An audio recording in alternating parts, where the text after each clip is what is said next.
Hey everyone, it's Mari, and thanks so much for stopping by the channel today. I am going to be sharing a 12 by 12 scrapbooking process, and I'm going to be starting out here with this page maps sketch that I'm going to be using. There is a website on the internet for page maps. They have fantastic sketches every month for scrapbooking and card making, and I am going to be using that sketch for my inspiration here today and the beautiful Splendor collection from my mind's eye. I'm going to be using 4 2.5 by 2.5 inch photographs here that I've printed in black and white. And I'm going to be using this kind of an aqua colored cardstock here as well as part of the base for my layout. So I'm just starting out here by taking the branding strip off of that cardstock. And then I'm going to just gut the paper and use the outer edge. I'm going to use the inside part of that as a mat for the inner part of the layout here. And so you'll just see me taking that inside piece out there using my Fiskars cutter. Now I'm going to use some of the pattern paper from the Splendor collection. It reads as a neutral, and it's just a really pretty soft pink with a white dot. And so that is going to be the main mat for the rest of the layout here.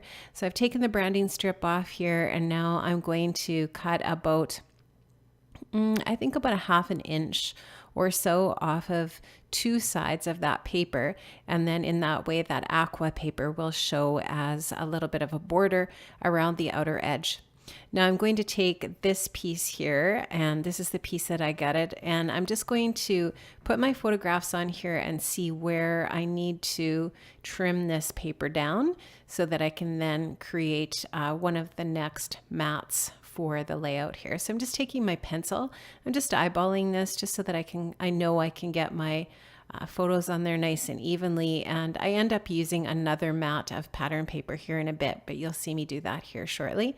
Now I am going to use my very most favorite guillotine trimmer here in my stash, and this is my Tim Holtz guillotine trimmer from Tonic, and I'm just going to use that to size down my paper.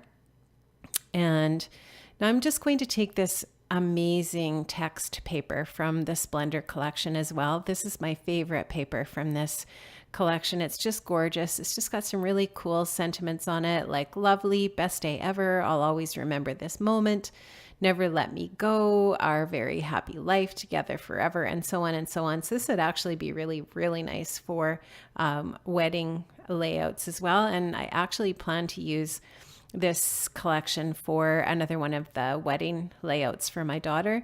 And I love this text paper. It's so cool. So now I have that strip cut for behind this mat, and I'm just putting those photos back on there and having a look. And when I do that, I'm thinking I really want to add another mat of 6x6 paper, and you'll see me do that along the way here during the process. Now I'm just going to take some adhesive and start sticking some of these parts down.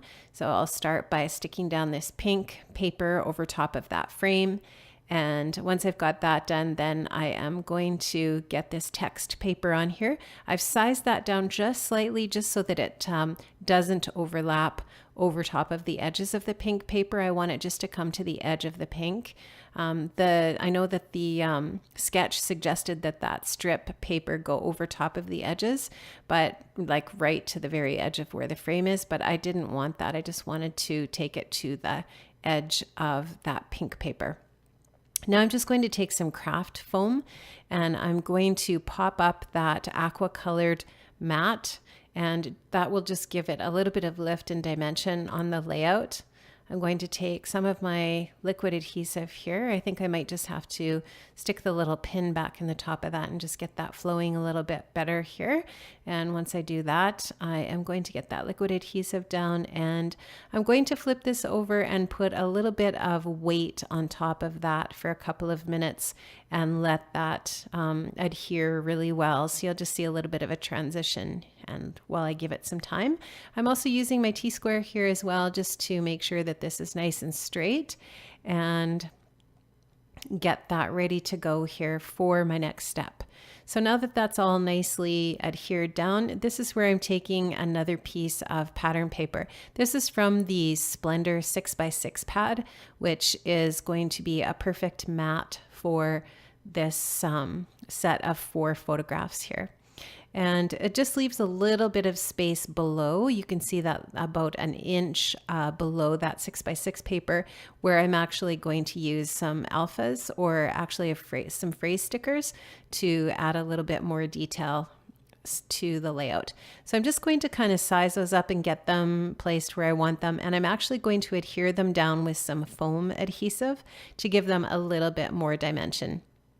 Now I'm going to start to use some of the embellishments from the collection, which are so gorgeous. The die cut packs for this collection are really awesome. And I love the little florals that are in that text paper. And there are die cuts that match that specific floral perfectly. And those are the florals that I wanted to use on this specific layout. So now I'm just taking some of the other bits and pieces from the collection. You can see that die cut word fun and that little circular piece that's on that frame that says home sweet home.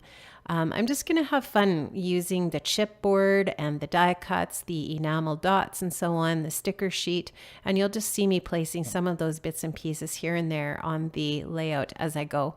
Now, the theme over at Scrapbook Nerd this week is home, and anything to do with what we do at home or our home wherever we live, that kind of idea. And so what I'm documenting here today is some photographs of my scrap room, my crafty space.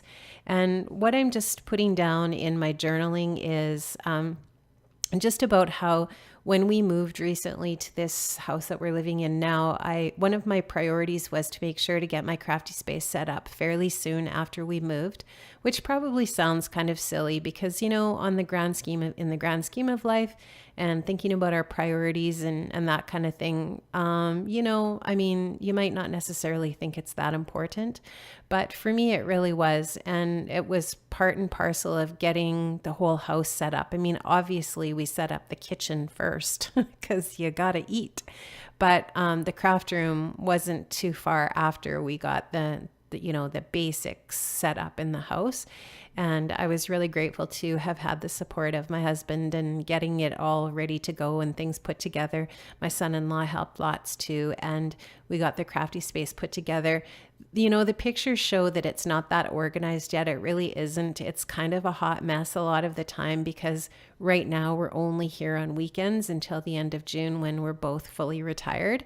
But it's just that I'm doing the best that I can, I guess, with the time I have right now to get it organized. And slowly but surely it's coming together. It is becoming more and more organized as we go. So that is a good thing. Now, here what you can see that I've done is I've popped up the one edge of that little die cut frame with a couple of different layers of craft foam. And that's the Doris foam strips. And you can find that in the Scrapbook Nerd shop. Those are amazing little foam adhesive pieces for all kinds of different small, sort of long, skinny areas that you might want to pop up onto some foam adhesive. I use those a lot in card making and scrapbooking. And so that's what I've done with that frame. And I just thought that frame was just a really neat place to sort of create a little bit of more of a sort of an elongated ephemera or a little bit of a cluster there. And you'll see me change where that one floral piece is at the bottom here in a bit once I get my journaling bits down. So I'm going to take some of the really dark, sort of a teal colored enamel dot here and put those in 3 different little cluster areas. So I've got kind of a little cluster at the top of the layout on the left where that little chipboard birdie is. And then I've got another little cluster where that die cut shape, kind of an oval shaped die cut at near the bottom. And so I'm going to put some more of the enamel dots in that area. And now you can see that I'm ready to add my journaling strips. So I just went ahead and I did the journaling on my computer using a font called Special Elite, which I think I downloaded from defont.com. And I cut those all into strips, and you'll see that now I have 6 strips at the top and 6 at the bottom. And then I just moved that floral piece and I've added some gold puffy hearts and this title, Love This Place, which I do love this place for sure, using some pink fresh puffy alphas from the shop. And I think that's the gold puffy alphas are from Crepe Paper Oasis. So that's going to be about it for this layout today. Please make sure that you hop over to Instagram. We've got more posts on Instagram about what's going on at the Scrapbook Nerd. Always check out the blog, and of course check out the shop, and I will have a link to the Scrapbook Nerd shop in the description box below. Thank you so much for stopping by today. I'm just showing you the little bit of sewing that I added around the border of the layout. I'll see you another time, guys. Have an amazing day. Bye-bye.